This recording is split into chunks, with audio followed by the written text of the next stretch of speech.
غافل رہا تو اسے کچھ میسر آ سکتا، کچھ غفلت دور کرنی پڑے گی۔ اب دیکھیے ہمارے ہاں محفل ہوتی ہے، لوگ گلیاں سجانی شروع کرتے ہیں 1 یا 2 دن پہلے۔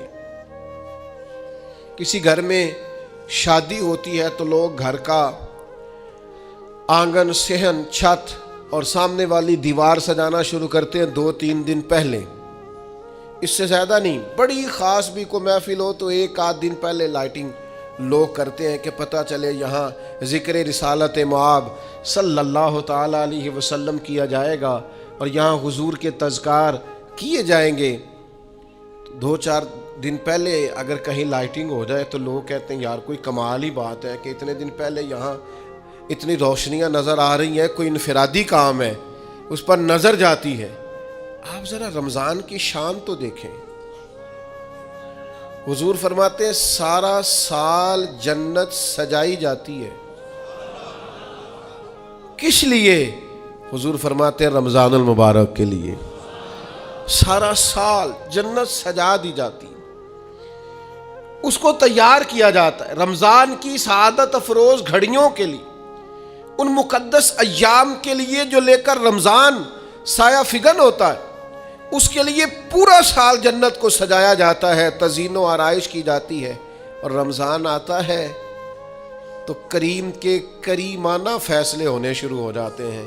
کریمانہ فیصلے، ایک کریمانہ فیصلہ ہوتا ہے کہ دوزخ کے دروازے بند کر دو اور جنت کے سارے ہی دروازے کھول دو، اس کو راستہ کیا گیا ہے۔ پھر آپ کو پتہ ہے ایک انوکھی بات بھی آپ سے کرنی ہے، قانون نافذ کرنے والے اداروں کو نا مجرموں کا پتہ ہوتا ہے، ان کو پتہ ہوتا ہے کس جگہ کچھ فسادی لوگ ہیں، وہ دیکھتے ہیں نا ملک میں کوئی خاص مہمان آ رہا ہے جو ملک کے لیے فائدہ مند ہے اور وطن کے لوگ اور وطن کو اس سے فائدہ ہوگا، استفادہ کریں گے لوگ اس کے آنے سے، وہ کیا کرتے ہیں ان فسادیوں کو پہلے بند کر دیتے ہیں، کہتے ہیں ایسا نہ ہو کہ یہ آ کے کوئی خرابی کرے، وہ منع کر دیتے ہیں۔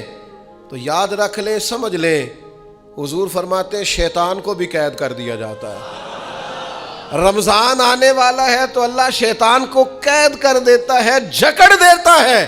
فرمایا رمضان آ رہا ہے اور میرے بندوں نے اپنی بخشش کرانی ہے، انہوں نے میری عبادت کرنی ہے، انہوں نے روزے رکھنے ہیں، انہوں نے آ کر کے اللہ کے حضور معافیاں مانگنی ہے، اور رمضان کی ہر رات میں 70 ہزار یا بلا مثال و بلا تشبیہ اللہ جانے کتنے بے حساب لوگوں کی رب نے بخشش کرنی ہے۔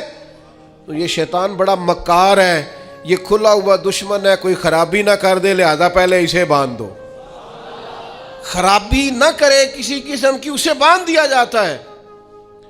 مہمان بھی آ گیا، خرابی کرنے والا بھی باندھ دیا، لیکن اگر فائدہ لینے والے پھر بھی فائدہ نہ لیں تو پھر ان سے کہا جائے گا کہ تمہارے پاس اب کوئی بہانہ بچا نہیں ہے، اب تمہارے پاس کوئی کسی قسم کا عذر باقی نہیں ہے۔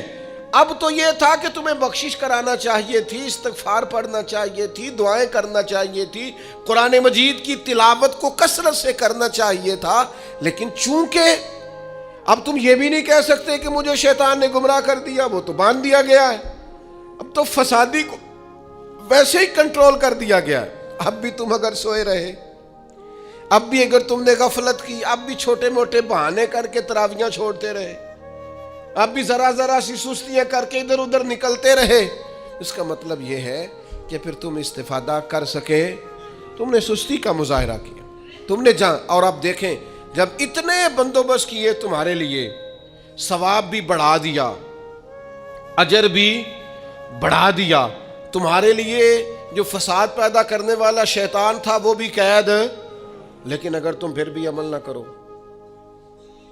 پھر بھی مسجد نہ آؤ، تو پھر حدیث پاک سن لیں۔ اس طرز کی شاید یہ منفرد حدیث ہے کتب احادیث، اور تقریباً تمام کتب احادیث میں موجود ہے۔ حضور علیہ الصلوۃ والسلام نے نا صحابہ سے فرمایا سارے مسجد میں جمع ہو جاؤ میرے ممبر کے پاس، لوگ جمع ہو گئے، اللہ کے حبیب علیہ السلام نے ایک قدم ممبر کی سیڑھی پہ رکھا، فرمایا آمین،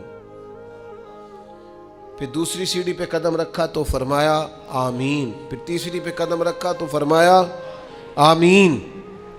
تو صحابہ کو بڑا تجسس ہوا، انہوں نے بعد میں عرض کی یا رسول اللہ صلی اللہ تعالی علیہ وسلم کرم فرمائے، بندہ نوازی کریں، ہماری رعایت کر دیں، یہ کیا معاملہ تھا؟ تو حضور فرمانے لگے میرے پاس حضرت جبریل امین حاضر ہوئے، یہ رحمت للعالمین نبی کی بات سنا رہا ہوں، حضور کریم ہے۔ کریم فرماتے ہیں کہ حضرت جبریل آئے اور میں نے ابھی ممبر کی پہلی سیڑھی پر قدم رکھا تھا تو انہوں نے عرض کی یا رسول اللہ صلی اللہ تعالی علیہ وسلم، ہلاک ہو جائے وہ شخص جو آپ کا نام سنے اور آپ پر درود و سلام نہ پڑھے۔ تو میں نے کہا آمین۔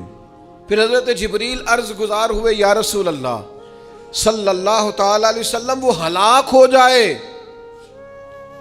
جس نے بڑھاپے میں والدین کو پایا اور ان کی خدمت کر کے بخشش نہ حاصل کر سکا۔ میں نے کہا آمین۔ اور کریم فرمانے لگے پھر حضرت جبریل نے عرض کی یا رسول اللہ ہلاک ہو جائے وہ شخص جس کو زندگی میں رمضان ملا، جس کو اس ماہ نور و سرور شہر رمضان الذی انزل فیہ القرآن، رمضان کا وہ مہینہ جس میں ہم نے قرآن نازل کیا، جس کو ماہ مبارک، ماہ نور و سرور، ماہ طیب، ماہ مبارک رمضان ملا، پھر وہ اپنی بخشش نہ کرا سکا، وہ ہلاک ہو جائے۔ تو حضور فرماتے میں نے بھی کہا آمین، اللہ تعالی ہم سب کو محفوظ فرمائے۔ میں عرض کر چکا ہوں کہ جب ثواب بھی بڑھا دیا گیا اور جب طاقت بھی بڑھا دی گئی عبادت کی، اور جب برکتیں بھی زیادہ ہو گئیں، نعمتیں بھی زیادہ ہو گئیں، رکاوٹ ڈالنے والا، رخنا ڈالنے والا شیطان بھی قید کر دیا گیا، تو اب بھی کوئی شخص اگر توجہ ہی نہ کرے، رجوع ہی نہ کرے، تو پھر اس کے لیے یہ حکم آیا کہ وہ ہلاک ہو جائے، پھر وہ برباد ہو جائے۔ جب اتنی سعادتیں موجود ہیں، اتنے بندوبست کیے گئے ہیں، جنت کو سجایا گیا ہے، رمضان شریف میں 2-4 کام ضرور کرنے۔ ایک تو روزہ رکھنا ہے۔ کچھ ہمارے پنجابی بہانے بھی ہیں، پنجابی بہانے، میں جی مزدوری کرنی ہوندی ہے نا، پھر روزہ تو نہیں نہ رکھ ہوندا۔ اللہ نے نہیں سی پتا کہ مزدوری کرنی ہے، تو اللہ نے کیوں فرض کیا روزہ؟ ہلکے سے لوگ بیمار ہوتے ہیں، بالکل معمولی سے، کوئی ایسا عذر نہیں، روزہ چھوڑ دیتے۔ ذرا ذرا سی باتیں لے کر لوگ، آپ یقین کریں، اہمیت کو نہیں سمجھتے، اور بعض صرف سست ہیں، غافل ہیں، منہ پھیرے ہوئے۔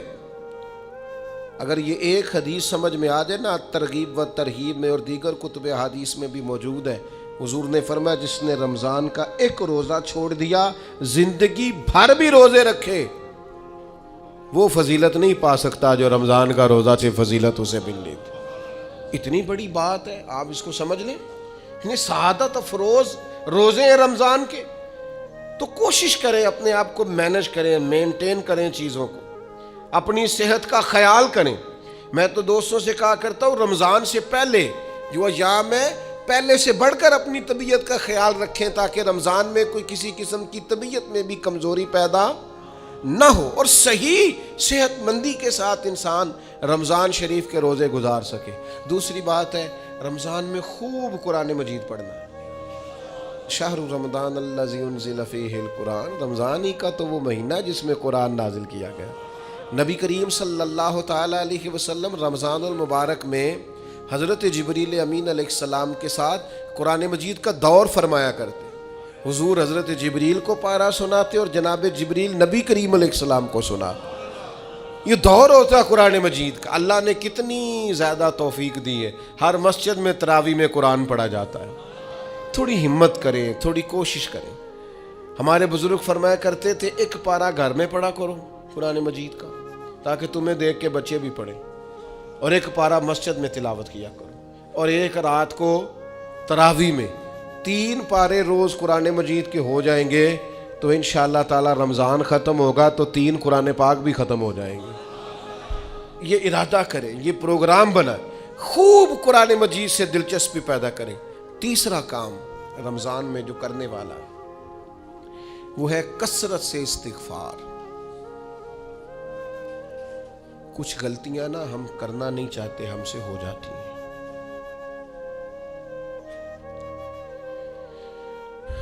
کچھ غلطیاں ایسی ہیں جو ہم بڑی بڑی کر چکے ہیں لیکن ہمیں یاد ہی نہیں، بھول گئے۔ کچھ خطائیں ہم سے ایسی سرزد ہوتی ہیں جو لاشعوری میں ہو جاتی، ہمیں سمجھ ہی نہیں ہوتی کہ یہ خطا ہے اور اتنی بڑی ہے۔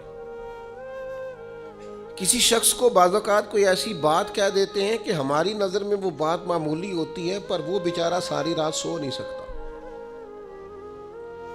رمضان کا مہینہ ہے اپنے رب سے معافی مانگنے کا مہینہ، اس سے توفیق مانگنے کا مہینہ، اس کے حضور حاضر ہونے کا مہینہ۔ میں آپ کی خدمت میں عرض کروں، حضرت عائشہ صدیقہ فرماتی ہیں نبی پاک نے فرمایا صلی اللہ تعالی علیہ وسلم، جس سے اللہ نے قیامت والے دن حساب پوچھ لیا نا، اس کے لیے مشکل ہو جائے گا۔ حساب بھئی یسیرہ یہ ہے کہ وہ مہربانی فرمائے اور فیصلہ جب کرے تو کرے ہی درگزر والا، فرمائے جا تجھے معاف کیا۔ رمضان کا خاص مہینہ ہے، سحری میں بھی دعا قبول ہوتی ہے، افطار میں بھی دعا قبول ہوتی ہے، صبح سے لے کے افطاری تک بندہ ہر وقت عبادت میں ہوتا ہے۔ تراویح کے بعد بھی دعائیں مانگے تو وقت قبولیت کا ہے۔ میرے بھائیوں، رمضان کی راتیں بھی قبولیت کی، آخری طاق راتوں کی شان قبولیت کی، لیلۃ القدر قبولیت کی۔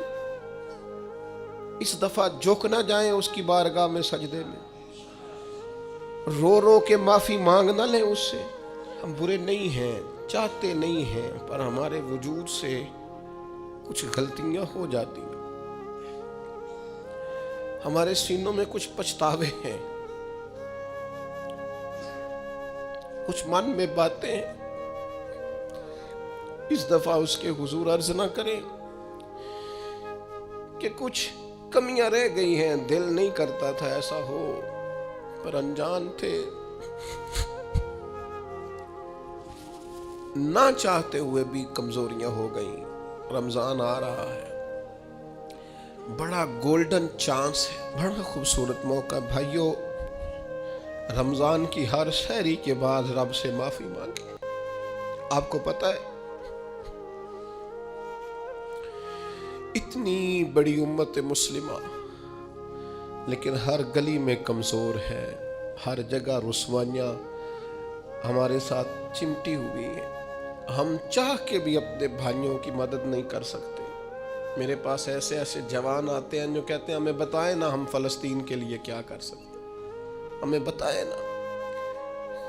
یہ ہماری بے بسی، یہ ہماری غلطیوں کا نتیجہ ہے۔ تو خوب استغفار کریں، اپنی کوتاہیوں کی معافی مانگیں۔ رمضان کی ہر صبح میں، ہر شام میں، ہر دن میں، ہر رات مصلی بچھا بچھا کے عرض گزار ہوں کہ مالک تو ہمیں معاف فرما۔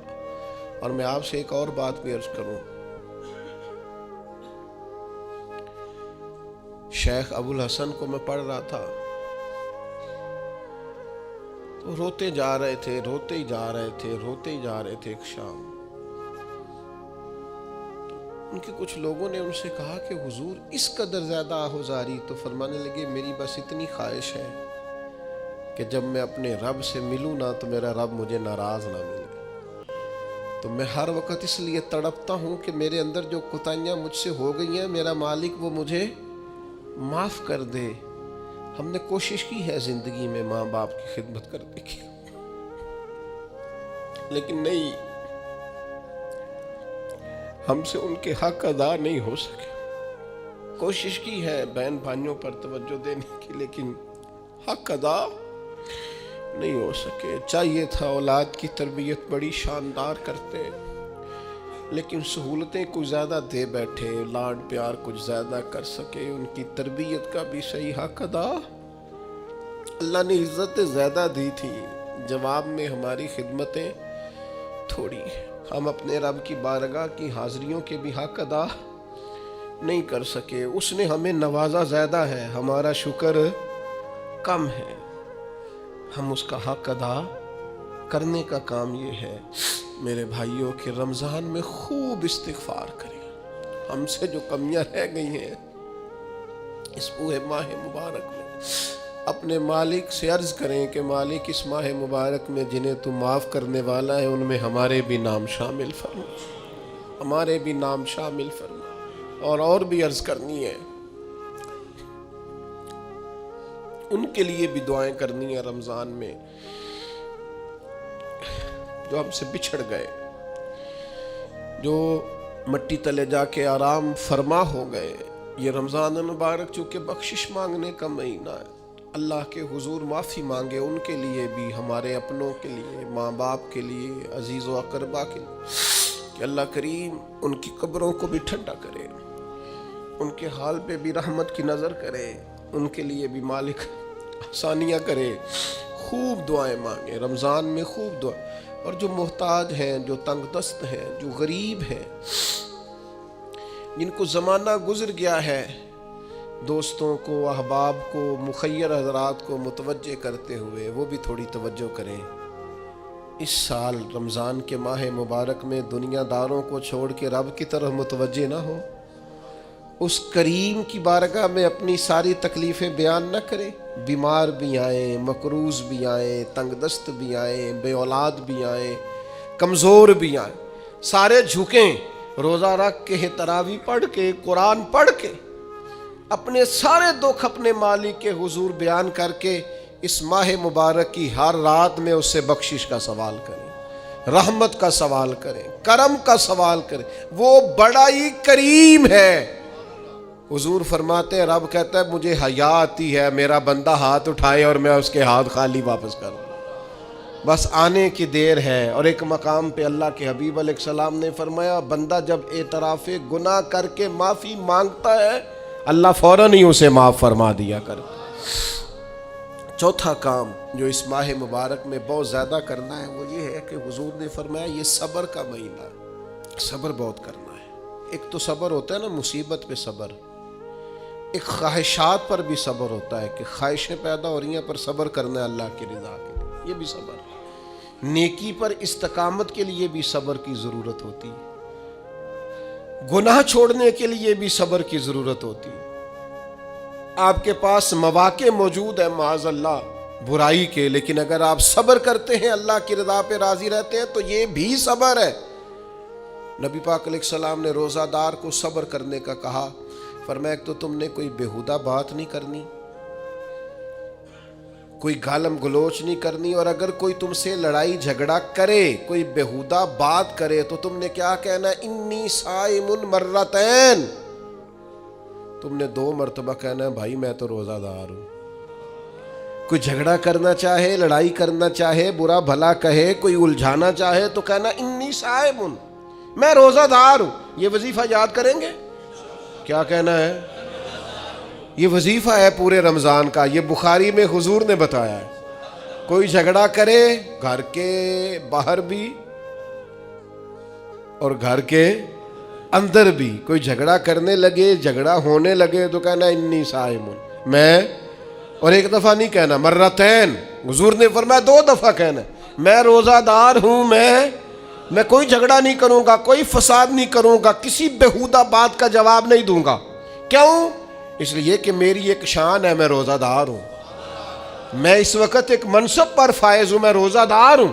یہ وظیفہ پکانا ہے ہر بیہودہ بات سے، ہر جگہ. اور حضور علیہ السلام نے فرمایا، یہ بھی بخاری میں موجود ہے، فرمایا جس نے جھوٹ بولنا اور اس پر عمل کرنا نہیں چھوڑا اللہ کو اس کے بھوکا پیاسا رہنے کی کوئی حاجت نہیں ہے. جھوٹ ہی نہیں چھوڑا اس نے، ابھی بھی جھوٹ بول رہا ہے، روزہ رکھ کے بھی جھوٹ پر عمل کر رہا ہے، اللہ تعالیٰ کو اس کے بھوکا پیاسا رہنے کی کوئی حاجت نہیں ہے.